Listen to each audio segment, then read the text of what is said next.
வணக்கம். செல்வகுமாரின் மாலை வானிலை ஆய்வறிக்கை. அதிகாரப்பூர்வ வானிலை அறிக்கைக்கு இந்திய வானிலை ஆராய்ச்சித்துறை அறிக்கையை பார்க்கவும். 2026 ஜூலை 26 ஞாயிற்றுக்கிழமை மாலை நிலவர ஆய்வறிக்கை. மாத இறுதியிலிருந்து வெப்பசலன இடிமழை பொழிவு தொடங்குவது உறுதி.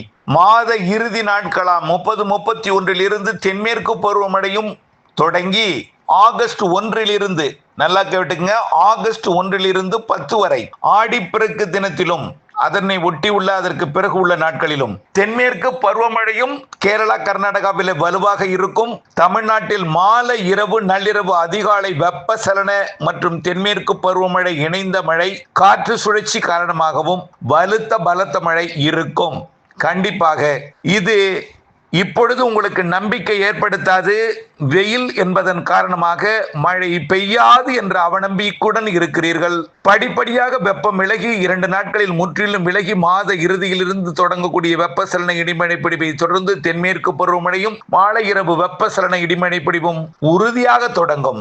ஏன் தொடங்குவதில் தாமதம் அப்படின்னு பாத்தீங்கன்னா, நம்ம ஏற்கனவே 25, 26 வெப்பசலன இடிமழை பிடிப்பு கொஞ்சம் தொடங்கலானோ இன்றைக்கு கூட தொடங்கி தான் இருக்கு. கடலூர் மாவட்டத்திலையும் திருவள்ளூர் மற்றும் அதனை ஒட்டி உள்ள சென்னைக்கு வடக்கையும் அங்கங்கே மழை இருந்து கொண்டுதான் இருக்கு. ஆனால் பரவலாக பெரும்பரப்பில் மழை இல்லை. ஆனால் இதற்கு காரணம் என்னன்னா, ஒடிசா மற்றும் மேற்கு வங்க கரையை ஒட்டி நீடித்துக் கொண்டிருக்கக்கூடிய காற்றழுத்த தாழ்வு பகுதி தீவிர தாழ்வு பகுதியாக தற்பொழுது மண்டலமாக உருவெடுத்திருக்கிறது. காற்றழுத்த தாழ்வு மண்டலமாக, அதாவது டிப்ரெஷனா உருவெடுத்திருக்கு. இது நாளைய மறுநாள் 28 தான் இது ஒடிசா மேற்கு வங்கத்தை கடக்க இருக்கு. அது வரைக்கும் ஒடிசா கரையோரத்திலேயே வடக்கு ஒரிசா பாலாசூர் அருகேயே நீடித்து கொண்டே இருக்கும். பாலாசூர் கொல்கத்தா இடைப்பட்ட பகுதியில் நீடித்து கொண்டிருந்து கொல்கத்தாவிற்கு காற்றுடன் கூடிய மழைப்பிடிப்பையும் கொல்கத்தாவிற்கு வெள்ள பாதிப்பையும் மேற்கு வங்கம், அதாவது மேற்கு வங்க மாநிலத்தின் பெரும்பகுதிக்கும் ஒடிசாவின் வடக்கு பகுதிக்கும் வெள்ள பாதிப்பை ஏற்படுத்தி கொண்டு பிறகு அப்படியே சத்தீஸ்கர், ஜார்க்கண்ட் மற்றும் உத்தரப்பிரதேச மத்திய பிரதேசத்திற்கு வெள்ளப்பெருக்கு ஏற்படுத்தி கொண்டு பிறகு அப்படியே மகாராஷ்டிரா மற்றும் குஜராத், ராஜஸ்தான் பகுதியை நோக்கி நகரும். அது 28 கரையை கடக்க தொடங்கும் பொழுது வெப்பசலன இடிமழை பிடிப்பு தொடங்கும். 29 உள்ளே நுழையும் பொழுது கொஞ்சம் தீவிரமடையும் மாலை இரவு வெப்பச்சலன இடிமழை பிடிப்பு பரப்பிலே.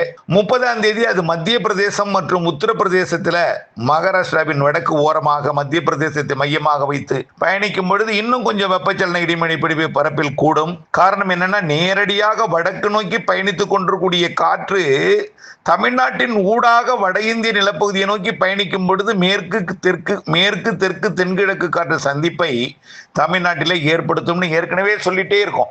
ஆக இது கரை கடப்பதில் தாமதம் தீவிரம் அடைந்திருக்கிற காரணத்தினாலே கொஞ்சம் மழைப்பொழிவு, அதாவது கரை கடப்பதில் தாமதம் என்பதனால மழைப்பொழிவில் தாமதம் தவிர விலகவில்லை. உறுதியாக மழை உண்டு. இந்த மாதம் 30, 31 வெப்பசலன இடிமழை பிடிப்பு தொடங்கி ஆகஸ்ட் 1 10 வரை தென்மேற்கு பருவமழையும் வலுவடையும். அப்ப நிகழ்வு எங்க இருக்குன்னு பாத்தீங்கன்னா, குஜராத்ல அடுத்த வெள்ளப்பெருக்கை ஏற்படுத்துவதற்கு சென்றுவிடும். மீண்டும் குஜராத்திற்கு வெள்ளம் காத்திருக்கு, ராஜஸ்தானுக்கும் அதே போல இமாச்சல பிரதேசம் மற்றும் பஞ்சாப் உள்ளிட்ட பகுதிகளுக்கும் மீண்டும் வெள்ளம் காத்திருக்கிறது. ஆக தற்பொழுது குஜராத்திற்கு 3வது வெள்ளப்பெருக்கு, ஏற்கனவே சூரத்திற்கு வெள்ளப்பெருக்கு ஏற்படுத்தியது, அடுத்தது அகமதாபாத் உள்ளிட்ட தலைநகர் பகுதி உள்ளிட்ட பகுதிகளுக்கு அடுத்தது வரப்போகிற வெள்ளப்பெருக்கு என்பது மகாராஷ்டிரா மற்றும் குஜராத்திற்கு இணைந்த வெள்ளப்பெருக்கு.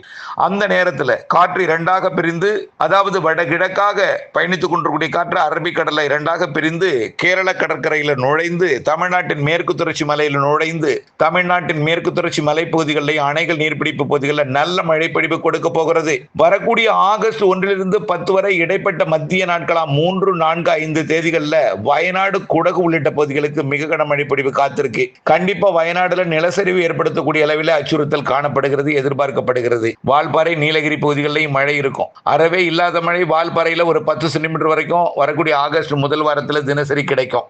அதே போல அவலாஞ்சி உள்ளிட்ட பகுதிகளுக்கு தினசரி ஒரு 15 சென்டிமீட்டர் வரைக்கும் மழை பொழிவு கிடைப்பதற்கு ஆகஸ்ட் முதல் வாரத்தில் வாய்ப்பு இருக்கு.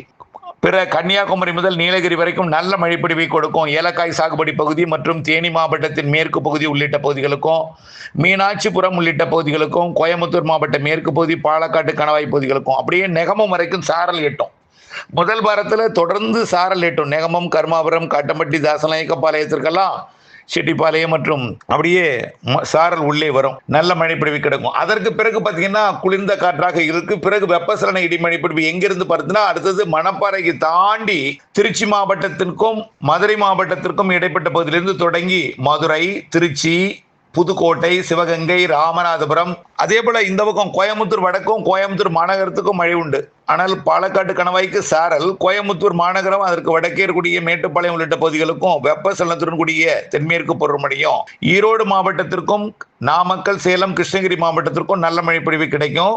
கிழக்கே போக போக மழைப்பொழிவோட அளவு கூடும். காரணம் என்னன்னா மெல்ல நகரும் காற்றாக இருக்கும். அதாவது வட இந்திய நிலப்பகுதிகளில் நிகழ்வு நுழைந்து செயலிழக்கும் என்பதனால வலுவான நிகழ்வு எதுவும் வங்கக்கடல்ல இல்லாத காரணத்தினாலே கிழக்கு நோக்கி பயணிக்கக்கூடிய காற்று மெல்ல நகரும் காற்றாக இருக்கும். மேற்கு நோக்கி பயணிக்கக்கூடிய எதிர்க்கும் காற்று மெல்ல நகரும் காற்றாக இருக்கும் என்பதனால கடற்கரையோரத்தில் இரு காற்று இணைவை ஏற்படுத்தி அது ஆந்திர எல்லையோர மாவட்டங்கள் தொடங்கி ராமநாதபுரம் வரைக்கும், அதாவது திருப்பத்தூர், வேலூர், ராணிப்பேட்டை, திருவள்ளூர், சென்னை, திருவள்ளூர், காஞ்சிபுரம், செங்கல்பட்டு, அதே போல திருவண்ணாமலை, கள்ளக்குறிச்சி, விழுப்புரம், புதுச்சேரி, கடலூர், அரியலூர், பெரம்பலூர், கிருஷ்ணகிரி, தருமபுரி மற்றும் சேலம், நாமக்கல், அப்படியே தெற்கே பார்த்து உள்ளே பார்த்தீங்கன்னா டெல்டா மாவட்டங்கள் அரியலூர், பெரம்பலூர், கடலூர் மற்றும் மயிலாடுதுறை, டெல்டா மாவட்டங்களில் தஞ்சாவூர், திருவாரூர், நாகப்பட்டினம், காரைக்கால் மற்றும் புதுக்கோட்டை, சிவகங்கை, ராமநாதபுரம், மதுரை மற்றும் இந்த மாவட்டங்களுக்கெல்லாம் நல்ல மழை காத்திருக்கு. ஆக படிப்படியாக தான் மழை அதிகரிக்கும். எடுத்த எடுப்பிலேயே கொட்டிடாது. 1ஆம் தேதியை விட 2ஆம் தேதி கூடும், 2ஆம் தேதியை விட 3ஆம் தேதி கூடும். கண்டிப்பா 3, 4, 5 தேதிகளில் நல்ல மழை காத்திருக்கிறது. வரக்கூடிய 10ஆம் தேதி வரை இந்த மழை இருக்கும் என்று, ஆகஸ்ட் 10 வரை இருக்கும்னு ஏற்கனவே நீண்ட கால அறிக்கையில சொல்லியிருக்கிறோம். மீண்டும் ஒரு 4 நாள் இடைவெளி கொடுக்கும்னு அது அப்பவே சொல்லியிருக்கோம். கடந்த ஜூன் மாத தென்மேற்கு பருவமழை நீண்டகால அறிக்கையிலையும் சொல்லியிருக்கிறோம். ஆகஸ்ட் 10 15 வரை ஒரு இடைவெளி கிடைக்கும்னு. அந்த இடைவெளி உறுதி செய்யப்படுகிறது. அதற்கு பிறகு ஆகஸ்ட் 15 அடுத்தடுத்த நிகழ்வுகள் வங்கக்கடல்ல ஆந்திர பிரதேசம், ஒடிசா கரையோரத்துக்கு வரும். செப்டம்பர் மாதம் எல்லா நிகழ்வுமே ஆந்திர பிரதேசத்திற்கும், அக்டோபர் மாதம் முதல் 15 நாள் இருக்கக்கூடிய முன் 15 நாள் நிகழ்வு எல்லாமே மத்திய ஆந்திர பிரதேச, தெற்கு ஆந்திர பிரதேசத்துக்கும் வரும். கண்டிப்பா ஆகஸ்ட் 1 10 வரை நல்ல மழைப்பொழிவு கிடைக்கும். வெப்பசலன இடி மழைப்பொழிவும் இருக்கும். தென்மேற்கு பருவமழை இருக்கும். ஒரு 5 நாள் இடைவெளி கிடைக்கும் போது கொஞ்சம் வெயில் அதிகரிக்க போல் காணப்பட்டு மீண்டும் ஒரு எல்னினோ அச்சுறுத்தல் நினைவுக்கு வரும். எல்னினோ குறித்து தூக்கி எறிஞ்சிருங்க. தயவு செய்து 2026 எல்னினோவை மனசுல வைக்கவே வைக்காதீங்க. கொஞ்ச நாள்ல பாருங்க, எல்னினோ என்றார்கள், எல்னினோவெல்லாம் பொய்த்து போய்விட்டது, வானிலை கணிப்பில் தவறோ. இன்னும் சில ஊடகங்கள்ல பாத்தீங்கன்னா இன்னும் தமிழ்நாட்டுக்கு நல்ல செய்தி வரல, வட மாநிலங்களுக்கு எல்லாம் நல்ல செய்தி வந்திருக்கு, வெள்ளப்பெருக்கு ஏற்படுத்தி கொண்டிருக்கு, தமிழ்நாட்டுக்கு நல்ல செய்தி வரலன்னு இருக்காங்க. நல்ல செய்தியை நம்ம ஜனவரி மாதத்திலிருந்து இன்னைக்கு வரைக்கும் 8 மாதமா 7 மாதமா சொல்லிட்டு இருக்கோம். நல்ல செய்தி தான் சொல்லிட்டு இருக்கோம். எல்னினோ குறித்து மனதில் ஏற்படுத்திக் கொள்ள வேண்டாம். எல்னினோ என்பது 2026 தமிழ்நாட்டிற்கு எந்தவித மழைப்பிடிப்பு பாதிப்பையும் பற்றாக்குறையும் வறட்சியும் எதுவும் கொடுக்காது, மழைப்பிடிப்பு பாதிப்பு இருக்காதுன்னு சொல்லிட்டே இருக்கோம். கண்டிப்பா ஆகஸ்ட் 1 10 வரை நல்ல மழைப்பிடிப்பு கொடுக்கும். ஒரு 4 நாள் இடைவெளி கொடுத்த பிறகு ஆகஸ்ட் 15 மீண்டும் அடுத்த நிகழ்வால் பிக்கப் ஆகும். 18, 19, 20 மாத இறுதியெல்லாம் பலத்த மழை இருக்கு. செப்டம்பர் அதை விட கூடுதல் மழை இருக்கு. அக்டோபர் முன் 15 தேதி வடகிழக்கு பருவமழை தொடங்கியது போன்ற வலுத்த தென்மேற்கு பருவமழை நிகழ்வு ஆந்திர பிரதேசம், தமிழ்நாட்டை ஒட்டி அமையும். வலுவான மழைப்பிடிப்பு இருக்கும். நிகழ்வு எல்லாம் காற்று குவிதல் எல்லாமே கர்நாடகா, கேரளாவில் அமைந்து கேரளாவிற்கு வெள்ள பாதிப்பை கூட செப்டம்பர், அக்டோபர்ல ஏற்படுத்தலாம். ஆகவே இவையெல்லாம் திரும்ப சொல்றோம். ஆகவே இதெல்லாம் எதற்குன்னா எல்னினோ குறித்த அச்சத்தை மனதில் இருந்து தூக்கி எறிந்து விடுங்கள். 2027 மே மாதம் என்ன கொஞ்சம் வெயில் கூடுதலாக இருக்கும். அதுக்கு தான் நம்ம சொல்றோம் வடகிழக்கு பருவமழை வெள்ள பாதிப்பு இருக்கிற இந்த வருஷம். கண்டிப்பா அதுக்கான மழைப்பொழிவை நீங்கள் சேமிக்க வேண்டும்.